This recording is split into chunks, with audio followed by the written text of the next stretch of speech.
guys, ang gagawin natin ngayon ay magluluto tayo ng steamed fish. Ayan. Simulan na natin guys na ilagay ang ating mga ingredients para isasalang na natin ang ating steamed fish. Ayan. First, maglagay tayo ng ating ginger sa ibabaw, ganyan. Ganun lang siya. Tapos sa loob.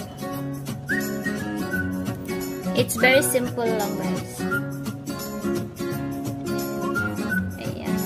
Sa loob nilagyan ko siya. Then, spring onion. Ayan, ganyan lang.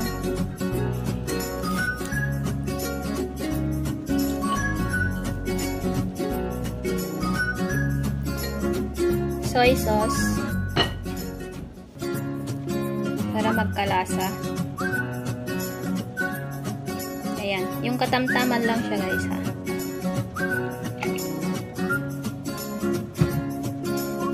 At saka oil. Ang nilagay ko is sesame oil. Ayan guys. And then sasalang na natin sa ating lutuan. So, ayan guys, nilagyan ko na ng tubig ang ating steam fan. Ayan. Lulutuin natin siya ng 7 to 8 minutes. Ayan siya.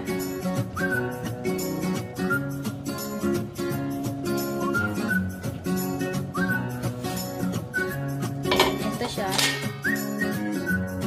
Nice, yan yung paglutuan ko, yung steamer. Lalagay na natin ang ating fish. Ayan guys.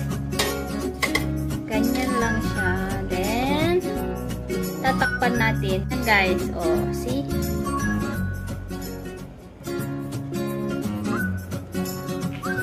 Ayan siya. Nagluluto. Ayan.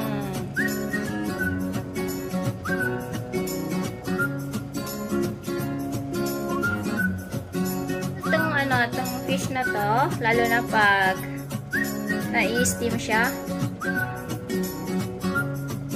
napakasarap.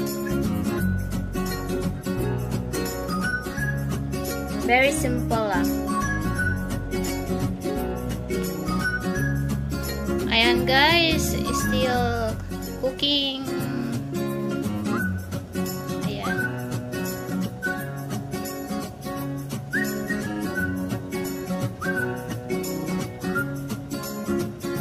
Pa tayo ng 5 minutes I think, or more than. Ayan siya guys, malapit nang maluto ang ating fish. Ayan, malapit nang maluto ang ating fish. Now, it's really cooked guys. Ayan. Hanguin na natin sa ating steamer ang ating fish. Steam fish. Yan, mapapalaban na naman tayo ngayon sa ating dinner.